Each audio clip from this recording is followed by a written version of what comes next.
que é 1 Reis,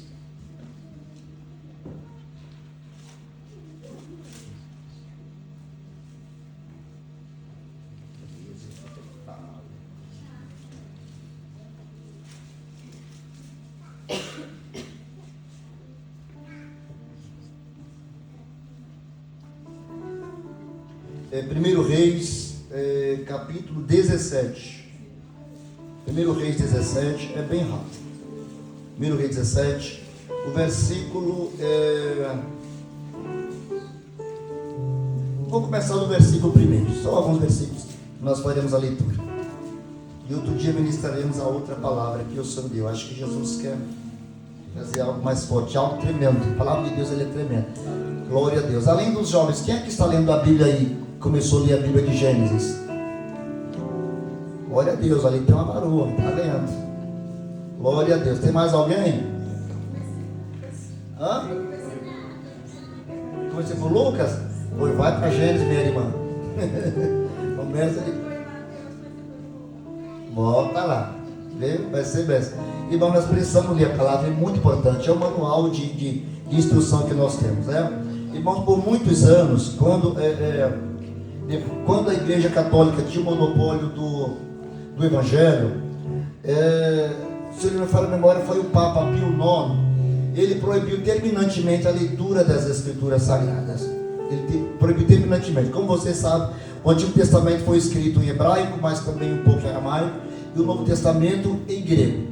E como eles traduziram tanto o Novo quanto o Antigo para o latim, e quem era que falava o latim? Era só o clero, né? Era só o clero, era só os padres, os bispos, somente eles tinham conhecimento da palavra.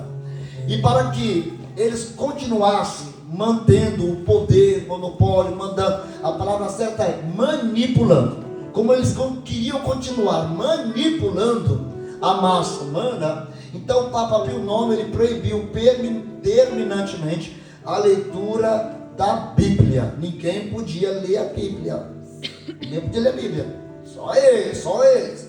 E tem mais, as freiras que estavam lá dentro, elas também eram proibidas de lerem a Bíblia. Elas podiam limpar onde ficava o suporte da Bíblia. Se uma freira fosse pega lendo a Bíblia, elas iam, diz a história, elas eram presas dentro de um quarto escuro e era alimentada a pão e água. Olha o gatinho das pobres. Quarto escuro alimentado a pão e água somente. Entendeu? Mas por quê? Porque quando você não lê, você não conhece. Porém, aquele que conhece tem o comando da sua vida em alguma área. E Deus não quer que apenas uma ou duas pessoas tenham conhecimento. Ele quer que todos nós tenhamos o conhecimento das Escrituras. Tanto que foi traduzida para o nosso idioma e hoje está conosco. Para a glória de Deus. Né? Então olha só, uma época em que eles não podiam ler. Aí parece que depois passou o Pio IX, Pio X, aí o Papa Pio XI foi que tirou aquele negócio, o Papa Pio XI, e determinou que todos poderiam se ler as Escrituras. Só que daí eles não ficaram satisfeitos. Que vieram outros papas, aí veio pessoas como Lutero para traduzir a Bíblia para os idiomas da língua materna, e aí o negócio ficou complicado. Só que hoje, todos nós temos, eu não vou falar a história que é longa, todos nós temos acesso às Escrituras. Todos nós temos acesso às Escrituras Sagradas. Eles estavam falando com o jovem ali, você lê a Bíblia, ainda que você não entenda tudo que está escrito, mas uma coisa é certa, o que for necessário para a tua vida, Deus vai te fazer entender. Aquilo que for necessário para você, Deus vai fazer você entender perfeitamente. Vou repetir, você pode não ler, não conhecer com profundidade, mas o que for necessário para a minha vida diária, para o meu cotidiano, o pão de cada dia eu terei, se eu meditar nas Escrituras todos os dias. Glória a Deus. Tanto que a Bíblia diz, quem é que seria bem-aventurado? Os Salmos primeiro diz, o Salmo primeiro diz, quem seria bem-aventurado? Quem seria? Aquele que meditasse na lei do Senhor de dia, esse seria bem-aventurado. Esse seria bem-aventurado. Glória a Deus. Aí diz que seria como uma árvore plantada junto a ribeiro de água. Irmão, olha o poder da palavra. Por que tem tanto crente crente fraco espiritualmente falando, tanto crente anêmico, tanto crente que ele vem para a igreja porque na verdade se tornou um rito, tornou um hábito, mas não com aquela vontade de não, eu vou porque eu preciso adorar a Deus, eu preciso glorificar Deus, eu preciso exaltar Deus, eu preciso sentir Deus, eu quero receber mais de Deus. Irmãos, alguns anos atrás, eu não alcancei essa época, mas também acontece uns dias atrás, na época que os nossos, digamos, avós, na época dos nossos pais e avós, existiam muitos analfabetos, o número de analfabetos era grande, eles não sabiam ler, eles oravam e falavam, Jesus, me ensina a ler.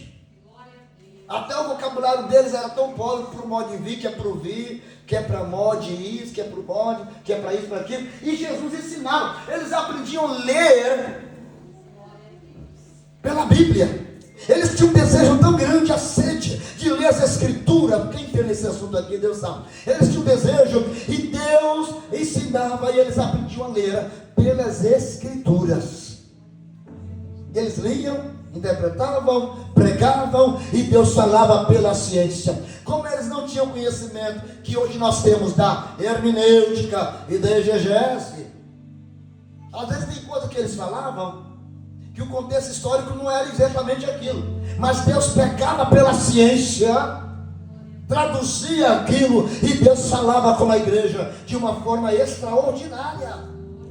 Glória a Deus, aleluia. Como por exemplo, quantos anos nós ficamos achando que quando Josué orou e o sol parou? Quando nós não entendíamos que nós fomos para a escola, se aprendemos que o sol não move, é a terra que move em torno do seu eixo. Mas eles pregavam, o sol parou. E falava, Deus vai parar alguém na tua caminhada. E Deus parava, e aí? Por que Deus falava? Era o que eles tinham de conhecimento. Deus tomava pela ciência e falava e resolvia a causa, tá, irmão? O negócio era resolvido. E hoje nós vomitamos conhecimento e ficamos embaraçados, um negócio desse tamanho aqui. Nós estamos arrotando, estamos vomitando conhecimento. Na tua casa, no mínimo, todo crente aqui tem no mínimo 2 Bíblias em casa. O que tem mais, como nós, tem 5, 6, 7 Bíblias. E não cumpre nem o capítulo. Mesmo Jesus tem misericórdia da gente. Vocês entendem? Então nós precisamos ter mais zelo com isso aqui. E o Salmo 1 está dizendo que aquele que medita será como o ribeiro de águas. Não, como árvore plantada junto a ribeiro de águas, que dá o seu fruto na estação própria, e cujas folhas não caem. Já que as folhas não caem, o que a Bíblia quer dizer? Por que as folhas não caem? As folhas permaneceriam sempre verdes. Aí você vê crente, tem crente que nem folha tem mais. Não tem folha, não lê Bíblia, não medita na palavra, está seco, está vazio. Eu não ia falar isso aqui não, viu? Está seco, está vazio. Por quê? Não medita nas Escrituras. O diabo, ele é astuto. Vou repetir para os irmãos o que eu falei a princípio. O louvor é maravilhoso, o louvor é bom. E o Espírito do engano tem entrado na igreja, sim. Tem culto que é louvor do início até o fim. No máximo, lê-se um versículo, fala alguma coisa e vão para casa. Deus não operou naquele culto, porque o alimento da igreja é a palavra. A Bíblia diz, foi Jesus quem disse, nem só de pão viverá o homem, mas de toda a palavra que sai da boca de Deus. No dia da festa do pão asmo, no último dia da festa, Jesus se apresenta e diz, eu sou o pão vivo que desceu do céu. Ele é esse pão que nós nos alimentamos. Ele é esta palavra. Quando nós deixamos de nos alimentarmos com esta palavra, que é o pão, nós nos enfraquecemos. E nós não estamos nos alimentando da palavra. Nós estamos relapsos. Nós estamos muito relapsos. Demais no tocante às Escrituras. Precisamos ler a palavra, precisamos meditar na palavra. É notável, é notório, é notável, é tangível. Um crente que lê as Escrituras, ele é vivo. Você vê vida nele. Você olha para ele e fala, fulano está vivo. Ele está vivo. Aleluia, porque ele é uma árvore plantada junto, ele é como uma árvore plantada junto a ribeiro de águas. As folhas nunca caem, as folhas não murcham, está sempre verde, está sempre produzindo fruto o ano inteiro, glória. Ele produz fruto o ano inteiro, ele produz fruto porque é a palavra que ele está lendo. Meus irmãos, a palavra ela é água, ela mata a sede, ela rega a nossa planta, a palavra é pão, portanto medite nas escrituras sagradas. Repetir, os nossos antepassados, nossos pais, avós, sabiam ler muito pouco, mas o que eles liam, eles interpretavam, eram cheios de Deus. Deus falava, todo mundo tinha vida santa, Deus agia, diabo não tinha vez na igreja, Satanás não brincava de ser Satanás dentro da igreja. Quando manifestava, irmão, alguém dava um grito, vai bagunçar no inferno Satanás, ele era tão simples, era muito simples. Bíblia, aleluia, glória a Deus. Anica sabe que eu cheguei aqui nessa história, tá bom. 1 Reis, capítulo 17, versículo de número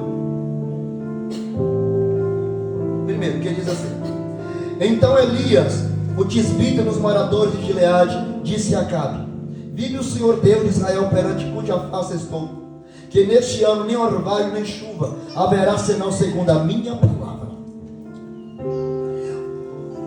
Depois veio a ele a palavra do Senhor, dizendo: Vai-te daqui e vira-te para o oriente, e esconde-te junto ao ribeiro de Querite, que está diante do Jordão. E há de ser que beberá do ribeiro, e eu tenho ordenado aos... Não era um só não, tá? Que a impressão que dá que era um só que tinha aquele serviço. Eu tenho ordenado aos corvos, glória a Deus, oh glória, e há de ser que beberá do ribeiro, e eu tenho ordenado aos corvos que ali te sustentem, está tudo no plural, pois e fez conforme a palavra do Senhor, porque foi e habitou junto ao ribeiro de Querite, que está diante do Jordão.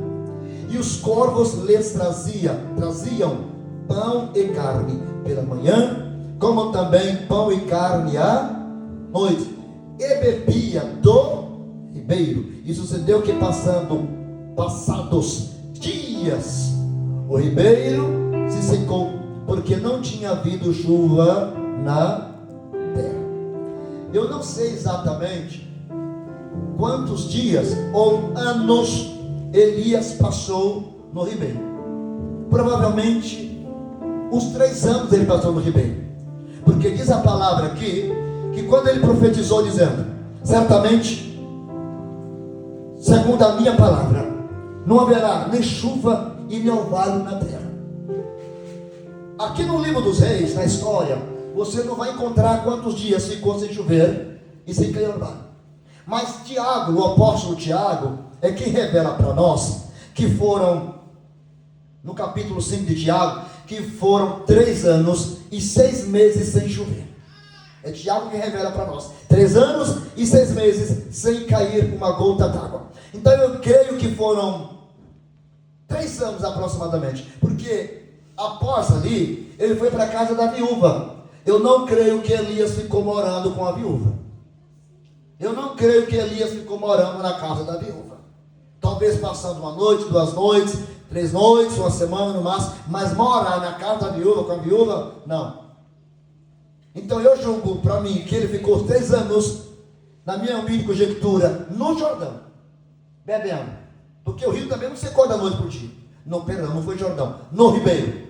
O rio não secou da noite para o dia, tinha água, e era um rio que nem era visitado.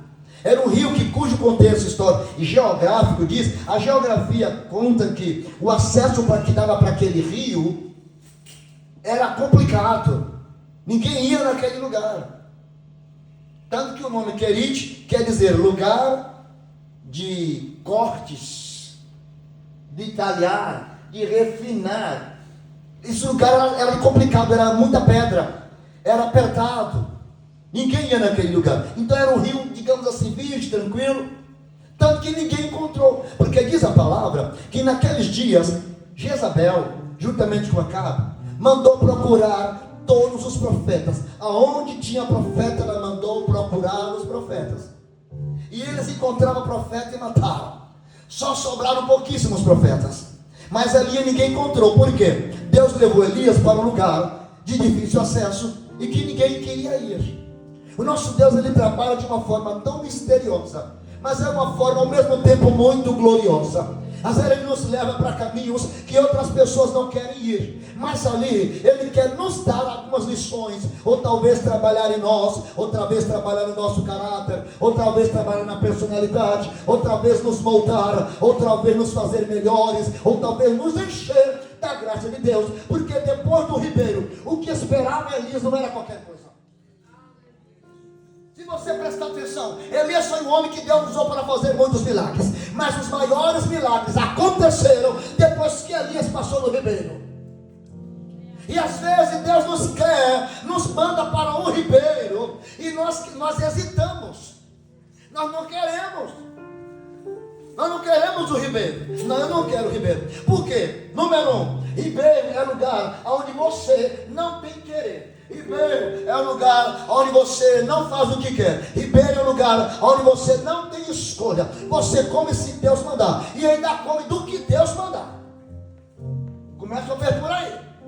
Ribeiro, meu amigo, eu não sei como ele se virou, porque 3 anos, 6 meses, com roupa, como que era aquele negócio ali? Trazendo para nós, tá? Aqui tem gente no ribeiro, sabia disso? Glória a Deus, aqui tem gente no ribeiro. Ribeiro é lugar onde você não tem o que, não faz o que quer, não come o que quer. Resumindo, número 2, você vive na total, exclusiva dependência de Deus. Você tem escolha no ribeiro. Você vai depender de Deus de manhã, vai depender de Deus de tarde, de noite, de madrugada. Você vai depender de Deus. Porém, Deus está ali tratando, está ali enchendo, porque o que Elias iria enfrentar depois dali não era um negócio qualquer. Elias iria enfrentar 400 satanistas cheios de Satanás. Aleluia, sai. Às vezes Deus nos leva até o ribeiro. É um lugar cortante, como diz o significado do nome querite.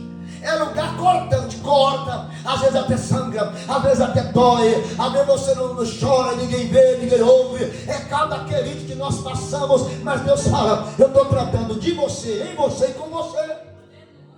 Eu vou repetir: eu estou tratando em você, de você e com você, porque eu quero te usar. Eu quero mostrar para os feiticeiros, para Acabe, para Jezabel, quem é o Deus de Israel, quem é Deus que responde com fogo, quem é o Deus Todo-Poderoso. Eu quero mostrar para Acabe quem é, ou para Jezabel, quem é o El Shaddai. O nome El Shaddai em hebraico quer dizer o Deus Todo-Poderoso. E tem situações que Deus tem que se apresentar como Todo-Poderoso. Ele tem que apresentar. Elias nem entendeu. Deus falou: vai, Elias, vou te sustentar, meu filho. Aí está dizendo aqui corvos, no plural. Interessante, Deus, tudo de Deus é diferente, é esquisito. Por isso que o apóstolo Paulo entendeu isso. E quando ele escreveu aos Coríntios, na primeira carta aos Coríntios, ele disse: olha, Deus escolheu as coisas loucas deste mundo para confundir com as sábias. Ele escolheu as coisas diferentes, aleluia, as que não são, para as confundir com as que são. Porque a loucura de Deus é a sabedoria para o homem. Deus é tremendo. Aí o apóstolo diz aqui, Paulo diz assim: olha, os judeus pedem sinais, os gregos buscam conhecimento, mas eu prego a Jesus escândalo para os judeus e loucura para os gregos. Olha que coisa tremenda. Porque é assim que Deus trabalha. O que é que nós aprendemos de corvos? Corvos, eles se alimentam de carnes, alguns de frutas, mas todos eles se alimentam de carne. Na maioria, carne fresca ou carne apodrecida. Agora vai Deus e diz assim: eu vou usar uma ave que come carne podre, que come carne fresca, para trazer carne para o meu servo. E ele vai ter que obedecer. Repita comigo: corvos. Aí eu estava prestando atenção, porque quando Deus dá a palavra, ele se responsabiliza, já parando. Prestando atenção, qual é a diferença do corvo de Elias para o corvo de Noé, do capítulo 8 de Gênesis, versículo 7? Há uma diferença gritante. Porque o corvo dos dias de Noé, que não é... Quem se lembra, quem está lendo a Bíblia em Gênesis, né? Quem já chegou no capítulo 8 aí do corvo? Lembra quando Noé estava na arca, à deriva, não sabia onde era norte, não sabia onde era sul, e ele queria descer, ele queria terra, ele queria descer. Irmãos, Deus está falando de dependência aqui nessa noite. Tem momento que Deus nos coloca em situação que você não sabe que rumo tomar. Tem momento que Deus coloca em situação que você não sabe por onde começar. Você não sabe onde é norte, você não sabe onde é sul, você não sabe onde é leste, você não sabe onde é oeste. Você fica meio que à deriva. Você fala: Deus, eu vou começar por onde, se eu não sei nem por onde começar? Não tem momento que acontece isso com a gente? Você sabe que precisa que aconteça alguma coisa, mas você não sabe por onde começar. Sabe por quê? Porque às vezes você está dentro de uma arca e você está assim, lá em cima. Você está na palma da mão de Deus, e Deus te coloca em uma situação que você não consegue se mover. Irmãos, guarda isso aqui que eu vou falar para vocês. Todas as vezes que Deus quer glorificar o nome dEle, e na minha vida e na tua vida, te prepara, porque alguma coisa estranha vai acontecer. E quando esse negócio estranho, esquisito, que foge da nossa compreensão, do nosso conhecimento, que foge do nosso controle, é Deus querendo glorificar o nome dEle em nossa vida e querendo fazer algo através de você. O problema é que nós queremos sair correndo da situação. Nós somos uma época em que nós não queremos passar pelo fogo para sermos vasos prontos para sermos usados. Porque para ser vaso custa. Quem lê Jeremias 18 sabe como que é. Passa pela olaria, passa pelo processo da olaria. Mas não é só aquele processo. O vaso é feito, o vaso é bonito, vaso lindo, mas tem o segundo processo, o fogo. Aí quando Deus joga no fogo, é crente pulando, querendo sair do fogo de qualquer jeito. Aí Deus fala: fica quieto, deixa eu queimar você, senão você não vai sair pronto. Como é que eu vou derramar meu azeite em você, se você fica se mexendo no fogo? Quieta, cidadão! Quieta, cidadã! Eu estou passando você no fogo. Eu preciso você queimado, para quando eu derramar meu azeite, o azeite ficar no teu vaso. Então qual é a diferença? Vocês conseguem me explicar? Do corvo dos dias de Noé para o corvo dos dias de Elias. Eventos diferentes, situações diferentes, épocas diferentes. Porque Elias está vivendo uma época completamente diferente. E Noé estava à deriva, ele queria sair da arca. Tem gente aqui que está, vou usar a expressão, agoniadinho para sair logo da arca dele. E tem gente que está: Deus, eu quero sair logo dessa arca, não aguento mais essa arca. Não vejo nada, não vejo direção, não vejo um sinal, não vejo nada. Glória. Aí aí Noé soltou agora o quê? Um corvo. Mas a Bíblia diz que o corvo ficava indo e vindo, indo e vindo, indo e vindo, indo e vindo. Esse corvo de Noé simboliza a nossa natureza terrena. A natureza de querer tomar decisões, atitudes, de querer descer logo da arca. É a nossa carne.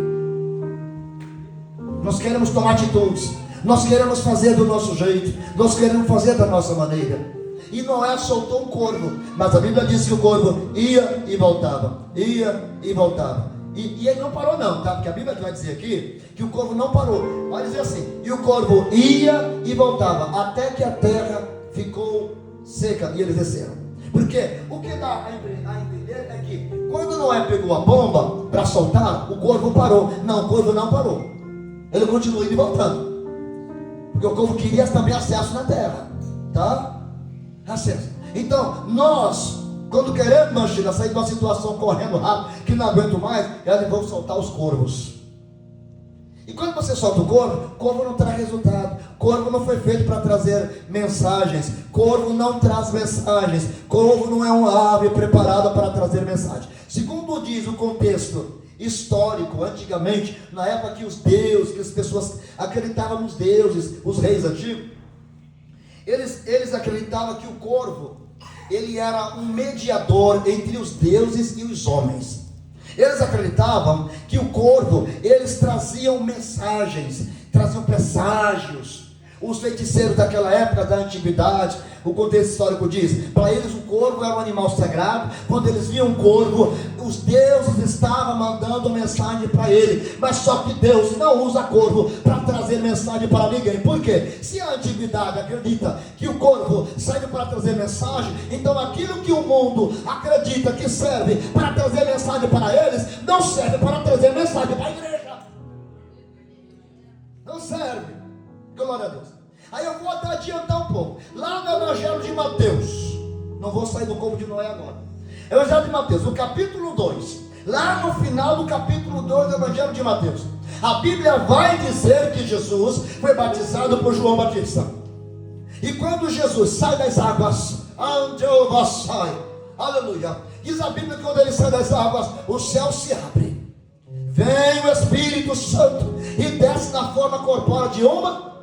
O Espírito desceu na forma de uma. Está abaixo. O Espírito desceu na forma de uma. Aí o Espírito Santo, na forma de uma pomba, ficou entre os céus e a terra. E a voz de Deus, aleluia, bradou do céu e disse: esse é o meu filho amado, em quem compraz a minha alma, em quem eu tenho me comprazido. Mas por que o Espírito Santo desceu? Jesus não precisava, mas todo aquele que é chamado por Deus, ele precisa da presença do Espírito Santo para ser conduzido, aleluia, onde quer que ele vá. Glória. Deus queria mostrar para Noé, desde a antiguidade, que o pombo seria o mensageiro dos crentes. Glória a Deus. Aleluia, entenda aí, palavra. Ele já queria mostrar para Noé, pombo seria, irmão, eu já falei aqui sobre isso. O pombo é uma ave tão especial para Deus, tão especial, que todo sacrifício que se fazia de cordeiro, disso e daquilo, quando colocava o pombo, era o único animal, a única ave que não podia cortar, não podia abrir, tinha que ficar inteira. Se vocês verem no capítulo, se me for a memória, no 15, quando Abraão ofereceu o sacrifício, ele ofereceu um pombo. Quando se apresentava alguém, o primogênito no templo, deveria trazer o cordeiro e um pombo.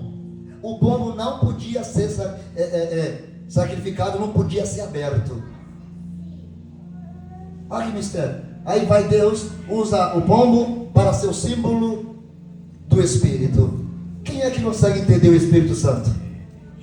Aquilo que não é aberto não é decifrado.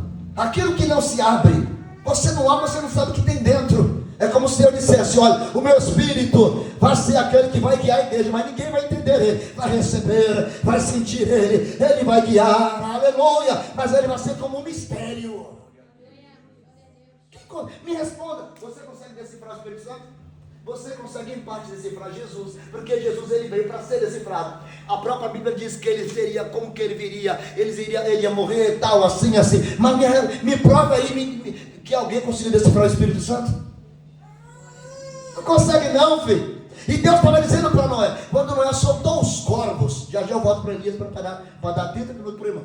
Quando Noé solta os corvos, era ele tomando a decisão própria, atitude para sair da arca.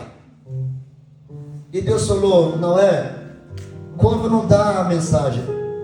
Quem acredita que corvo traz mensagem são os agoureiros. E aquilo que os agoureiros falam que presta, para mim não serve, Noé. Para mim não serve. Deus é tremendo. Irmão, você sabe por quê? Que os egípcios, já eu volto para os egípcios, eles não queriam que eles não matavam ovelha. Egípcio dos dias de Moisés, eles não matavam ovelha. Era proibido tocar em ovelha. Existia um templo no Egito chamado Karnak, que ficavam na porta daquele templo, ficavam 5 imagens de ovelhas. Era um deus chamado Karnak, que simbolizava a ovelha. Eram 5 ovelhas que ficavam no topo daquele templo. E aquelas ovelhas, diz o contexto histórico, que era a proteção de Faraó. Eram elas que protegiam Faraó. E devido a isso, eles não podiam matar cordeiro, não podiam matar. Viu como é que Deus faz o negócio? Aí Deus fala assim: pois é, eu vou usar o cordeiro para ser o símbolo do libertador do meu povo.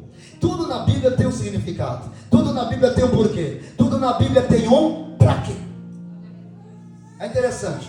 Tudo. Mas voltando para a pomba. Aí quando Noé percebeu que o corvo não trazia, não correspondia, ou não correspondeu com as suas expectativas, Noé entendeu que não era hora. Ele murchou e ele apelou para soltar o que, irmão? A pomba. Por que será? Aí Noé soltou a pomba. Se ele tivesse soltado a pomba a princípio, talvez ele teria uma resposta também de Deus imediata. Mas como ele foi precipitado, ele usou primeiro o corvo. Assim que ele soltou a pomba foi, mas voltou, não trouxe nenhuma resposta. Como se Deus falasse assim: vou te dar um castigo aqui. Como você resolveu clamar a mim, soltar, pedir o Espírito Santo para me dar resposta, vou demorar um pouquinho na resposta aí. Só porque você foi precipitado. Soltou a pomba foi. E a pomba voltou sem resposta. Aí Noé entendeu. Olha o número 7 entrando aí na história. Noé esperou 7 dias. 7 dias sem resposta. Aí Noé soltou a pomba. Aí a pomba foi. Quando voltou, já voltou com ramo de oliveira. Já era uma esperança. Parou por aí. Aí Noé agora vai. E diz a Bíblia que ele esperou mais 7 dias. Aí ele soltou a pomba pela terceira vez. E o pombo não voltou. Mas o que é que é interessante, irmãos? Trazendo aqui, eu sei que não faz parte do contexto que eu quero falar, mas como foi Deus que escolheu a palavra, Ele conhece. Às vezes, o Espírito Santo quer até pousar em nós, mas nós estamos tão cheios de água que Ele não encontra a terra para pousar. Às vezes a nossa terra está tão cheia de água, está tão cheia, nós estamos tão cheios de nós mesmos, talvez cheio de problemas, cheio de conflitos, cheio de aflições, cheio de tanta coisa, que o Espírito ele vem. Quando ele quer pousar, ele encontra muita água. Repita comigo: muita água. Aí ele volta. Ele quer pousar em você, mas ele encontra muita água, aí não tem espaço. Mas quando ele volta e encontra alguma coisa verde, ele fala: olha, já tenho esperança, eu ainda não vou pousar, não dou que eu vou pousar para permanecer. Olha só aqui, gente, como Deus é maravilhoso. A Bíblia diz que Jesus fez uma promessa, não fez? Ele disse que o Espírito visitava os profetas, mas depois iria passar a habitar, a morar. Glória. Aí diz a palavra que quando as águas baixaram, que Noé soltou a pomba pela última vez, a pomba não voltou mais para a arca, porque a pomba encontrou o quê? Morada. E a morada era o quê? Encontrou o quê? Encontrou o quê? O Espírito Santo vai morar em você quando ele encontrar a terra. O Espírito Santo passa a morar quando ele encontra a terra. Olha, quem está entendendo a palavra? Não é tão profunda assim, está simples. O Espírito Santo só quer encontrar em você terra. Enquanto ele encontrar você cheio, ele só vai voar, sobrevoar, voa, sobrevoa e voltar. Mas quando ele encontrar a terra, presta atenção, que quando ela encontrou a terra, ela não voltou mais para a arca, porque ela encontrou. Ela não voltou mais para a arca, ela ficou na terra. Oh, glória a Deus. Jesus quer que você se esvazie. Se esvazie, porque Ele quer encontrar a terra. Ele quer trabalhar na tua terra. Eu não sei como está a tua terra, a tua pessoa, se cheia de pedra, de espinhos. Não sei como está a tua terra. Eu só sei que Deus quer pousar na tua terra, ou através do Espírito Santo. Ele quer pousar na tua terra. Ele quer morar na tua terra. Então a diferença do corpo de Noé para o corpo de Elias. Voltando para Elias para terminarmos. Nós aprendemos e sabemos que corvo, ele come carne, ou carne fresca, ou carne apodrecida. Corvo não é um animal muito bom. O corvo, meus irmãos, é o único adversário, entre aspas, que a águia tem. Vou repetir: o corvo é o único adversário que a águia tem. Nenhuma ave se atreve a enfrentar uma águia. Nenhuma ave, nenhum pássaro na terra se atreve a enfrentar a águia, porque a águia se alimenta até de alguns pássaros. Deus fez a águia uma ave tão bela, uma ave tão completa. Ela consegue enxergar 300 metros de distância com tanta facilidade, como se fosse nós olhando aqui. Que coisa! Deus tem uma visão para a águia extraordinária. É a única ave que sobrevoa muito alto. É a única ave que, quando a tempestade vem, relâmpagos e trovões, ela sobrevoa, ela fica em cima das nuvens. Enquanto aqui embaixo está todo mundo se molhando, ela está lá em cima. Mas o corvo é o único adversário que a águia tem. Eu estou falando de corvo. Eu tinha que falar essa palavra hoje mesmo. Tinha que ser essa. Aleluia. É o único adversário que a águia tem. Sabe o que é que o corvo faz? Quando a águia está sobrevoando, o corvo, ele é covarde. Meu Deus do céu. O corvo, ele é covarde. Ele ataca pelas costas. Ele vem e fica bicando ali nas costas da águia. E o interessante, gente, quando eu fiquei sabendo disso, que eu fui pro vídeo, que eu fui ver que é verdade, eu fiquei impressionado com aquilo. Ele fica bicando nas costas da águia, o corvo. Ele fica bicando, e a águia não reage. Aí o que a águia faz? Ela sobrevoa mais alto ainda. Ela vai mais alto. Só que a águia consegue respirar o ar fino lá de cima, tranquilo. Porque Deus fez a águia para isso. Por isso que no livro do profeta Isaías, Deus nos compara com uma águia. Isaías 40, o último versículo está escrito: mas os que esperam no Senhor subirão com asas de águia, subirão e não se cansarão, caminharão e não se fadigarão. Glória a Deus. Por isso o crente não pode se cansar. Glória. E até que um dia nós subiremos e nunca mais voltaremos. Glória a Deus. Aí o que a águia faz? Ela sobrevoa, vai bem alto, e o corvo continua bicando, e a águia vai. Só que lá em cima, o corvo não foi feito para as alturas. Ele não foi feito para aquela atmosfera muito alta, onde o ar é muito puro, onde o oxigênio é mais puro, não é condensado. O corvo não foi feito para isso. Ele passa mal e ele cai, e ela continua. O corvo é um animal atribulado, gente. É uma ave atribulada. Só que você vê Deus agora usando um corvo para alimentar o seu profeta. Elias estava no lugar inacessível e difícil acesso. Elias estava numa época complicada, onde o alimento era escasso, onde a água era escassa, escassez de pão. E Deus agora usa aquilo que nós jamais gostaríamos que trouxesse alguma coisa para nós, para alimentar Elias. Quem entende isso? Para terminarmos aqui, eu vi um testemunho um dia de um irmão, vários testemunhos sobre isso, mas teve um que me chamou muita atenção, de uma irmã, ela contando que ela tinha muitos filhos, e ela estava passando uma necessidade muito grande, e o filho dizendo para ela: mãe, nós estamos com fome. Mãe, nós estamos com fome. Estamos com fome. Aí ela falou: meus filhos, vamos orar. As criancinhas pequenas, naquela época, né? Muitos filhos. Foi todo mundo orar. Mãe, com os filhos tudo orando. Jesus, manda comida. Jesus, manda carne, manda pão. Manda, Senhor. E ela era vizinha de um macumbeiro. E o macumbeiro escutou aquela história. Era feiticeiro mesmo. Escutou aquela mãe orando. E os filhos gritando: mãe, Deus manda pão. Imagina aquelas vozes, irmão, de as crianças pedindo. Imagina uma criança: Deus manda pão. Imagina se Deus não ia ouvir um trem daquele. Deus manda carne, manda alimento, Deus. Glória a Deus. Aleluia.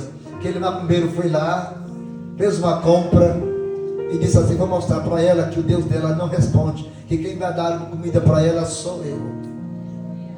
Isso é tremendo. E o meu amigo chegou na porta da casa, são vários testemunhos semelhantes, mas esse aí me chamou a atenção. E bateu na porta da casa e falou: vizinha, está aqui a compra. O teu Deus não te trouxe alimento, mas eu trouxe, o meu Deus mandou te dar alimento. Aí ela disse: quando Deus manda, até o diabo obedece. E ela pegou aquela compra, orou e falou: meus filhos, Deus mandou. O diabo, o que é isso? O corvo trouxe comida. O inesperado, o inevitável aconteceu. Eu quero abrir um parêntese aqui para falar para a igreja. Vai acontecer o inevitável na tua vida. Vai acontecer o inesperado na tua vida. Talvez você tenha uma expectativa que algo venha por uma porta. Talvez você está com expectativa que algo venha por um caminho. Talvez você está com expectativa que alguma coisa vai acontecer. Mas Deus está dizendo: eu sou responsável por você. Fui eu que te coloquei nesse querido. Foi eu que te coloquei nesse lugar de difícil acesso. Portanto, eu, Deus, sou responsável para te alimentar e para fazer o inesperado acontecer na tua vida. Eu quero dizer para a igreja que o Espírito manda te dizer: eu sou responsável por você e eu vou fazer o inevitável. Segundo os teus olhos, eu vou fazer algo, olha, diferente acontecer na tua vida. Tu não vai entender, mas eu vou usar os corvos para te surpreender. Aleluia.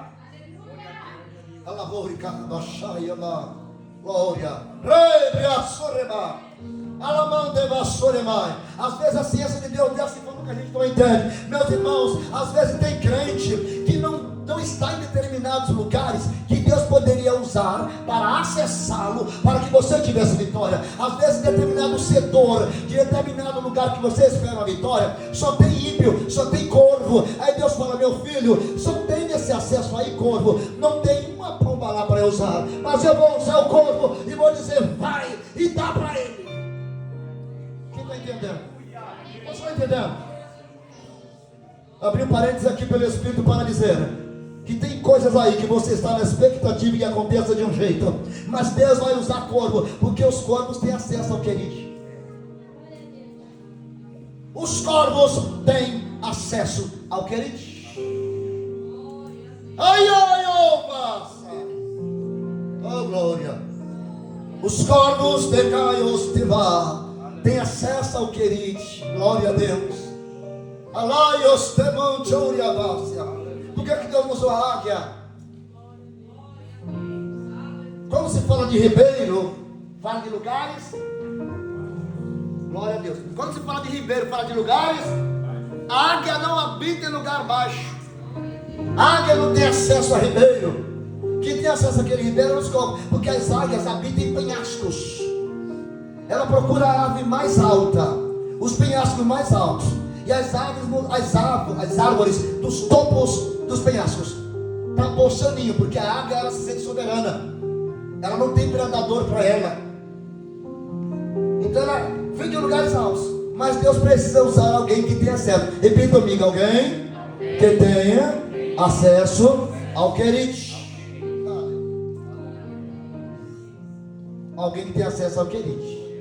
Deus vai usar alguém que tenha acesso ao querido e vai te surpreender. Deus vai usar alguém que tem acesso ao querido e vai te surpreender. Glória. Vai te surpreender de manhã, vai te surpreender de tarde, vai te surpreender de noite. Glória. O corvo de Noé não servia, mas o corvo dos dias de Elias servia, porque Deus já tinha visto que os corvos tinham hábito de visitar o querido. Deus vai usar alguém que tem acesso para te abençoar. Deus vai usar alguém que consegue acessar, carabachúria, para te abençoar. Deus vai usar alguém que tem acesso. Oh, glória. Eu não sei se a igreja está entendendo. Corvos, glória a Deus. 3 anos sendo alimentado, glória, pelo inesperado, pelo inevitável. Agora eu te pergunto: onde era que o corvo trazia pão? Ele achava aquele pão onde? Glória a Deus. Onde é aquele pão? Gente, procure em contexto histórico. Ninguém consegue explicar nada disso. Elias, para começar, era um homem de uma vida inexplicável. Ninguém sabia o paradeiro de Elias, de onde ele veio e para onde ele ia. Só sabia que a única coisa que consegue provar de Elias, porque ninguém fala quem era o seu pai, quem era a sua mãe, dica parental, só diz que ele era tisbita. Se não fala a memória, da tribo de Naftali. Naphtali, pronto. Era só isso que se sabe de Elias. Glória a Deus. Mas Deus precisava dar experiências para Elias. Alimentar Elias do corvo. Aleluias. E o corvo trazia pão e trazia água. E Elias era alimentado. Louvado seja para todo o sempre precioso nome de Jesus. Provavelmente o corvo da manhã era um, o corvo da tarde era outro. Eu vou repetir, o corvo, eu falei há 30 minutos, ele se alimenta de carne. E como é que Deus vai usar um ser que alimenta de carne para trazer carne? Ou seja, qualquer carne que um corvo visse seria para alimento próprio. Seria para alimento próprio. Aí Deus falou, não. Jeová falava para o corvo e falava, esse alimento aqui não é teu não, tá? Eu creio que Deus alimentava ele de outra forma, porque a Bíblia diz que Deus alimenta. Foi o Senhor Jesus que disse no capítulo 6 do Evangelho de Mateus, que Ele alimenta as aves dos céus. Foi Jesus que disse, as aves não trabalham e nem ajuntam em celeiro, mas o vosso Pai Celestial as alimenta. E vocês não valem muito mais do que o pardal? Aleluia. Então Deus tem cuidado das aves. E Ele usa uma ave para alimentar Elias. Deus vai usar o corvo e vai te alimentar. Eu não sei de onde ele vai vir, mas guarde essa palavra. Vou fechar o parênteses para te dizer, presta atenção. Deus vai usar alguém que tem acesso. Mas pastor, mas ele não é pombo. Meu amigo, vai dar glória, pelo amor de Deus, não reclama. Não fica preocupado com a embalagem, preocupa com o que vem dentro. Para de se preocupar com a embalagem. A embalagem veio rasgada, não interessa. O produto veio inteiro, veio, quebrou, não, então não se preocupa com a embalagem. Porque tem gente que é tão chata. Tem gente que é tão chato que a embalagem veio rasgada, não serve para nada. Ele ia desembalar o que ele pediu pelo Amazon, e iria pegar a embalagem e vai jogar onde não? Aí a embalagem veio rasgada. Ah, vou reclamar com o Amazon. A embalagem veio rasgada, santo de Deus. Mas o produto não está bom porque tu quer preocupado de embalagem. Tem gente que é chato mesmo. Diga loja. Preocupa com a embalagem não, pelo amor de Deus. Se preocupa com o produto. Ah, mas tu couve eu não quero. Ah, se for fulano então eu não quero. Pelo amor de Deus. Se for fulano eu não quero. Dá glória. Quem está no querite não tem escolha. Eu quero parar. Quem está no querite não tem escolha. Quem está no querite não tem opção. Quem está no querite não tem direito de escolha. É comer ou então passar fome. Glória a Deus. É verdade. Deus está falando com alguém aqui. Glória. Eu vou repetir, quem está no querite não tem escolha. Se sai do querite para se apresentar, morre antes do tempo. Por Jezabel, que está louca para matar lá fora, né? Aí ele fala, quieta. Ah, se for pelo couve eu não quero. Vai comer o couve que vai trazer. Você vai comer o pão que ele trouxer, e vai comer a carne que ele trouxer, e vai ficar quietinho dando glória até o dia que eu mando você sair daí. Querite, lugar de cortes. Quando Deus te leva para o querite, Ele está cortando, Ele está lapidando, está lá no querite, você sozinho, ninguém acessa você, aleluia, o acesso vem direto do céu, aleluia, e Deus está só cortando o camarada, ó, lapidando ele aqui. Eu vou repetir, o que Elias estava para enfrentar, não era qualquer coisa, meu amigo. Aí Deus falou assim, a água do ribeiro se secou. Deus sabe quando o negócio seca, que Ele manda ir para o outro lado. Secou a água do ribeiro, o que é que Deus fez agora? Ele levanta, vai para Sarepta. Eu já ordenei uma viúva para te sustentar. Ei, prefeito evangelista, não segura aí. Eu já ordenei uma viúva para te sustentar. De novo, a viúva ficava em... Qual era o nome da cidade? Sarepta. Sarepta, que território que era Sarepta? Geograficamente falando, você sabe onde era Sarepta? Você sabe onde ficava Sarepta? Nos termos de Sidom. Você sabe o que era Sidom? A terra de Jezabel.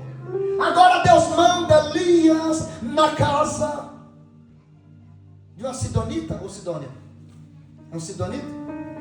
Esse caso, como é que se fala?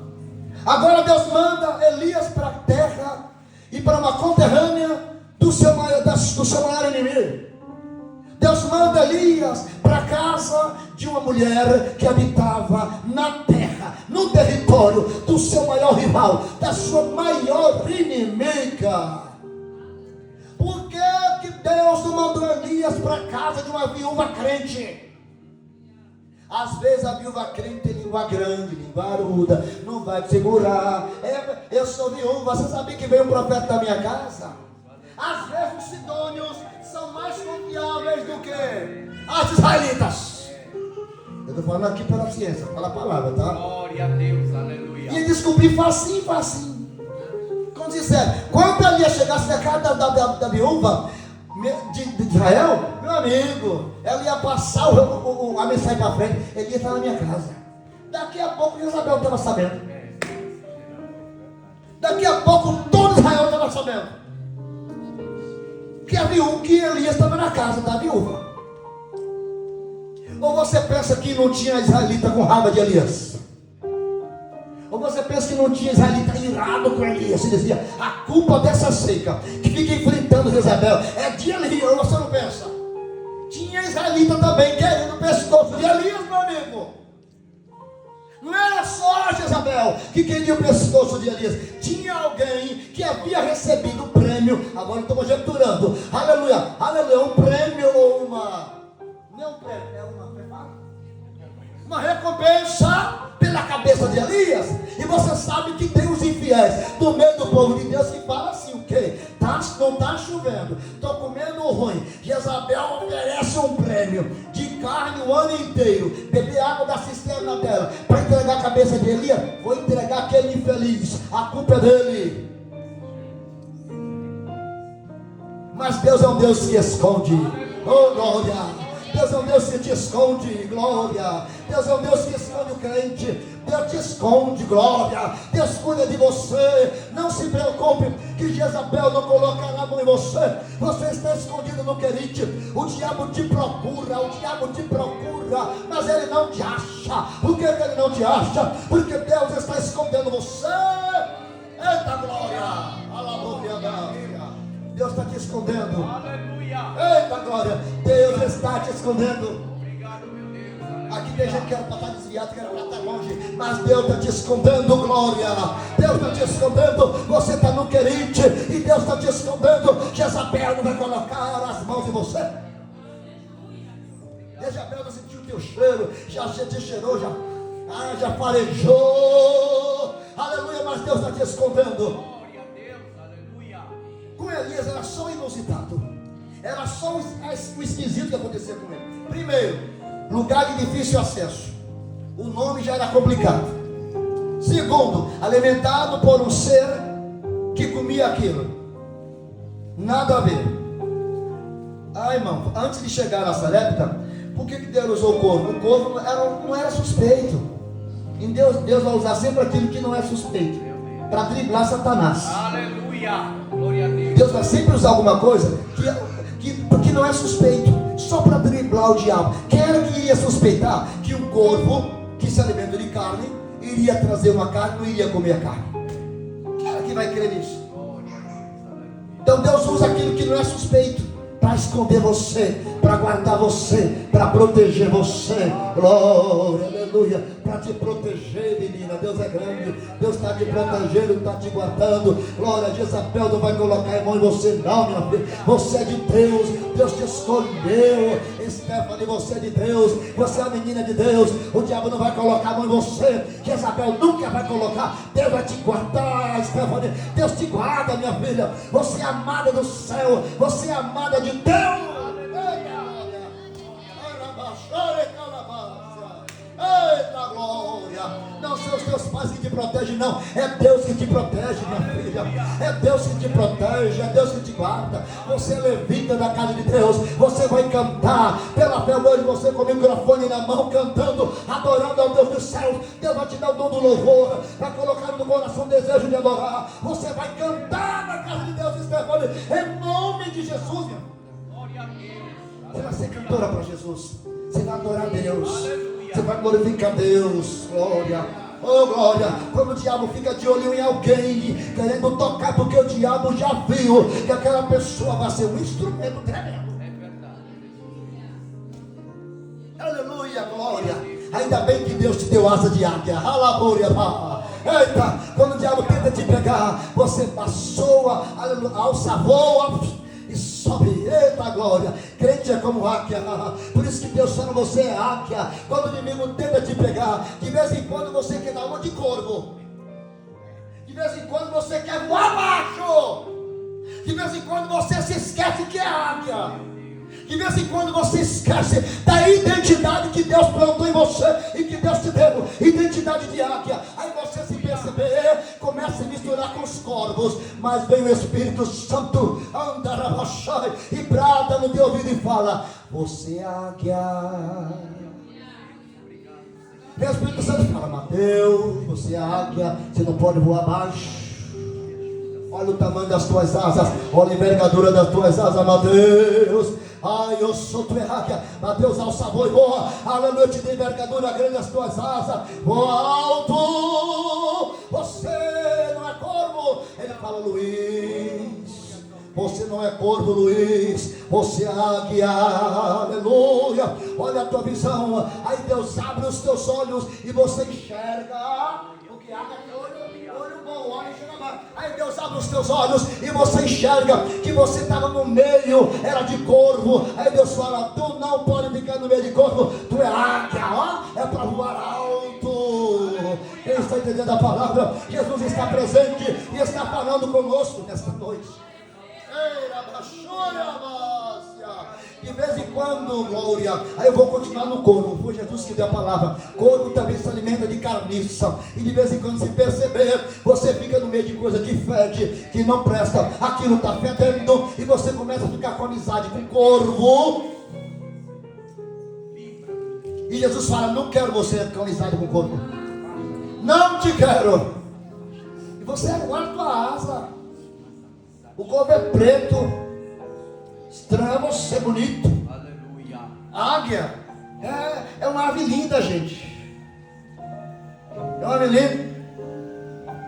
Ela fica diferente, parece que a águia, quando ela fica com aquela plumagem que muda a cor, que o bico dela fica amarelo, para aquilo acontecer, são cerca de 9 anos.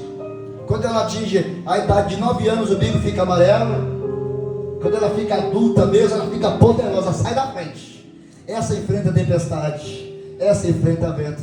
Aquele que acalma o vento, aquele que acalma o mar, aquele o quê? A força do fogo e faz o leão jejuar. Deus já fez um caminho aberto pelas águas, faz romper ao deserto. Meu amigo, você é águia. Deus, eu estou falando porque Deus está mandando. Que aqui tem algumas águias que de vez em quando fica no meio dos corvos. Aí Jesus está dizendo: olha a identidade que eu te dei. Tu é águia, minha filha. Minha filha, tu é águia. Tu é águia, tua visão é de cima, não é de baixo. Tu é águia, olha a visão da águia. Não tem ave na terra, nenhum animal que tenha a visão que a águia tem. É o único animal, a única ave. Todos os animais são míopes. Você sabia? Todos. Parece que se ele for a memória, o cão, ele enxerga tudo colorido. Mas a visão do cão é embaçada. A visão da ovelha também é curta. A ovelha tem uma visão curta, ela não enxerga muito bem. Ela é muito curta. A ovelha, ela é audição. A ovelha é auditiva, é audição. O forte da ovelha é audição. Por isso que Jesus não fala assim: a ovelha me vê e me conhece. Não, Jesus fala: eu sou bom pastor, eu vou pastor da ovelha pelas minhas ovelhas. As minhas ovelhas me conhecem, eu conheço ela. E as ovelhas ouvem a minha e me, porque a ovelha é audição. Por isso que Jesus diz: as ovelhas ouvem a minha voz e me seguem. Mas a águia não. Ela vê. A águia não pede. Já viu a águia pescadora como que ela é? Gente, é um negócio incrível. A águia pescadora, quando ela desce, como é que ela enxerga aquele negócio lá em cima? E ela desce e vai certo no peixe, pega e carrega o peixe e vai embora.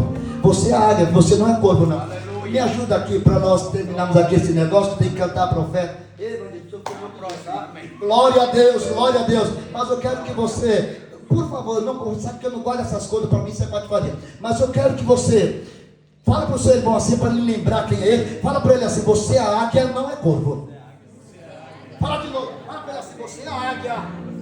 Fala para ele, você é a águia, não é corvo. Saia daí, você é a águia, você não é corvo. Corvo anda com corvo, a águia anda com águia. Glória a Deus. Aleluia. Se mistura não. Glória a Deus. Aí Deus abre os olhos da águia e a águia enxerga quem ela é, o que é, ela vai embora. Ei, Jesus, o inusitado aconteceu com Elias.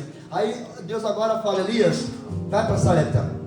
Sarepta, o interessante é que Elias não questiona. Olha só, 3 anos e alguns meses, na minha humilde conjectura, eu creio que ele ficou no máximo, talvez uma semana, estourando, quase babocando, não diz a história, 1 mês na casa da viúva. Mas a viúva, ela era de Sarepta, ela era uma Sidônia, ela era a conterrânea de Jezabel, que Jezabel dos Sidonitas.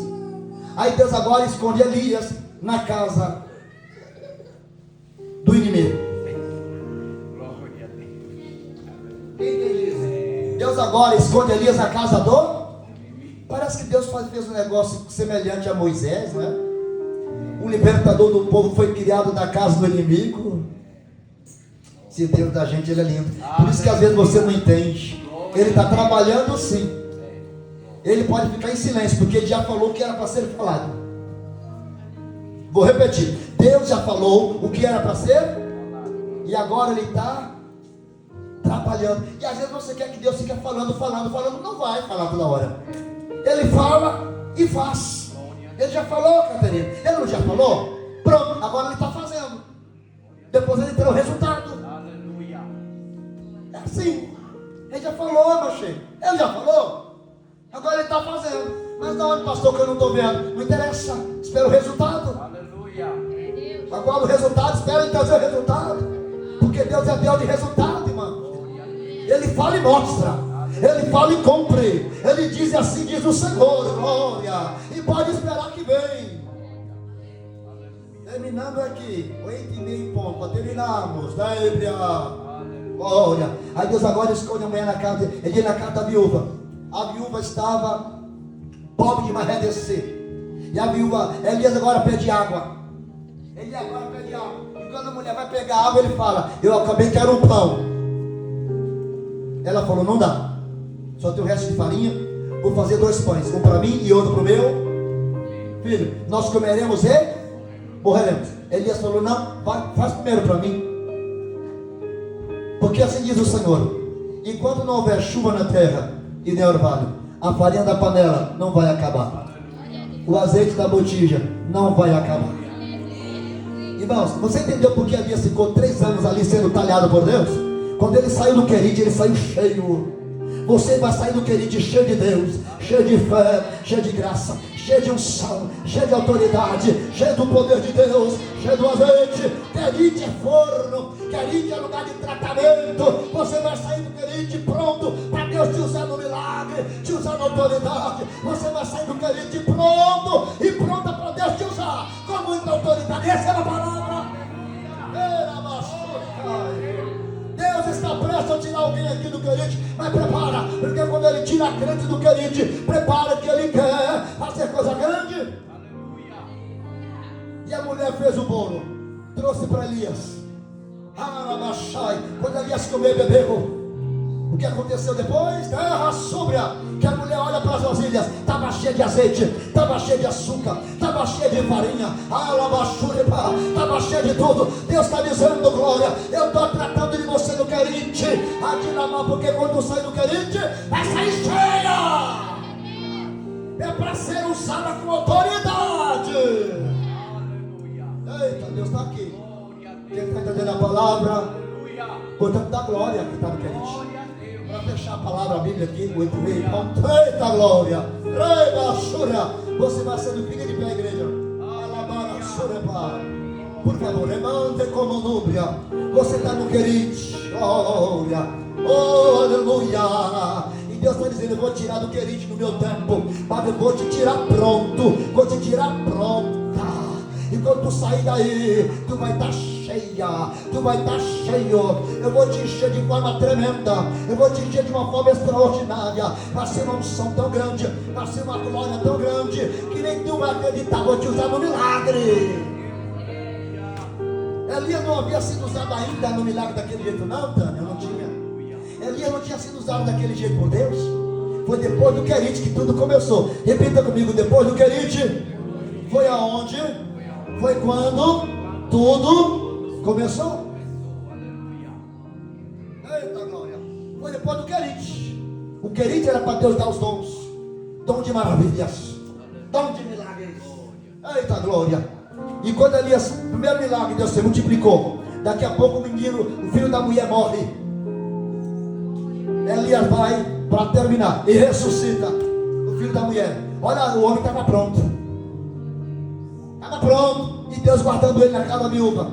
Aí Deus falou: Elias, agora vai te apresentar para Acabe. Tu está prontinho para te apresentar para Acabe. Porque tem crente que ainda não está preparado para lidar com Jezabel e para lidar com Acabe. Tem gente que não está preparado para tete a tete com Jezabel. Duas palavras que Jezabel falar, ele cai. Glória. Aí tem que passar no querite para enfrentar Jezabel, porque Jezabel é perigosa. Jezabel é perigosa. Jezabel é perigosa. Ela derruba, ela convence. Jezabel persuade. Aí eu sou. Jezabel é perigosa. E é por isso que Deus está te escondendo, para você, quando se encontrar com Jezabel, saber se comportar e colocar o dedo na cara dela e dizer: assim diz o Senhor, que criou o céu, terra, mar e terra seca.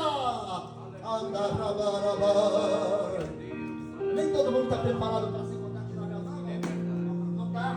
Tem gente que não está preparado para encontrar com Jezabel. Tem gente que não está preparado ainda. Jezabel, vou repetir: Jezabel é perigosa, ela é feiticeira. Jezabel, ela gosta de pessoa de o espírito da prostituição, o espírito de comando, domínio. Ela é mulher persuasiva, ela manda, ela comanda, ela é terrível. E tem gente que não está preparado.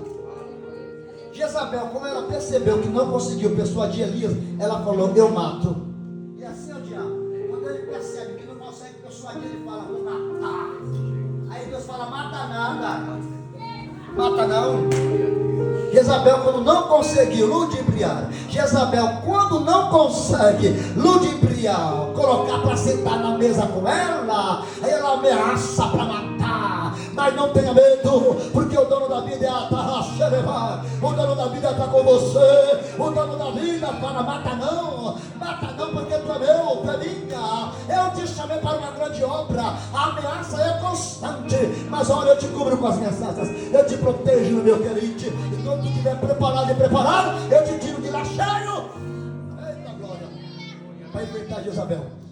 Eu vou repetir: não só enfrentar Jezabel, mas enfrentar os seus sacerdotes, os seus feiticeiros, enfrentar Acabe e enfrentar a sua feitiçaria toda.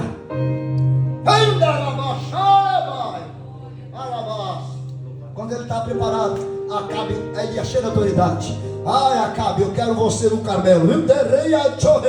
E eu quero você, leva todos os teus profetas, porque Deus vai apresentar lá, viu? Quem responder com fogo é Deus.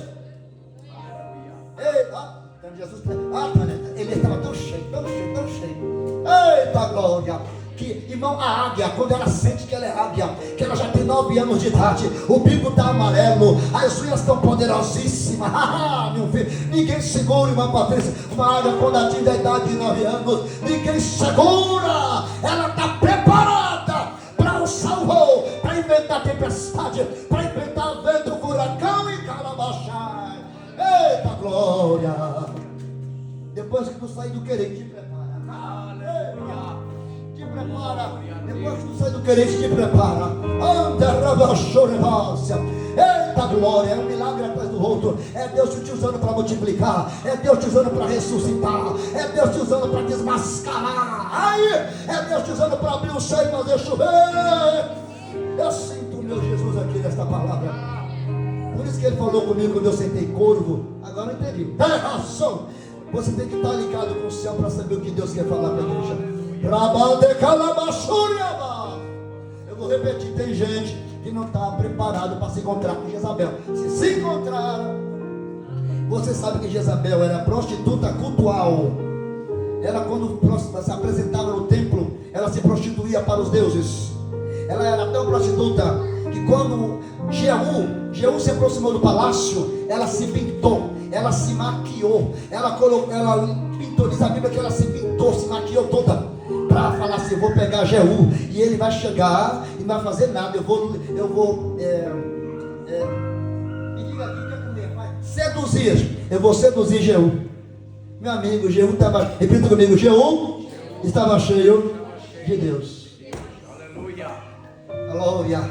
Quando ela falou: vou te pegar, olhou para Jeú com aquele olho de zebra, sabe, piscando, toda pintada. Viu o olho da zebra? A zebra tem um cílio postiço. Parece um cílio postiço, não tem grandão? A zebra tem cílios grandes, tem. E ela olhou para Jeú com aquele cílio postiço de zebra, assim, para Jeú piscando. Jeú falou: minha filha, aqui está cheia de Deus. Aí Jeú dá um grito e falou: derruba essa infeliz aí. Eita glória. Derrubou a infeliz. Caiu, mas se arrebentou lá embaixo, os cães comeram. Jesus está presente aqui. Você vai sair do que Ele te preparado. Você vai sair do que Ele te preparada. Alamorias te camantria. Aqui tem gente sendo tratado pelo céu.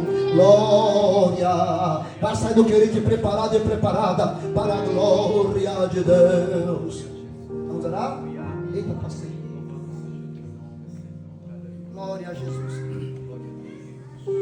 Vamos orar ao Senhor.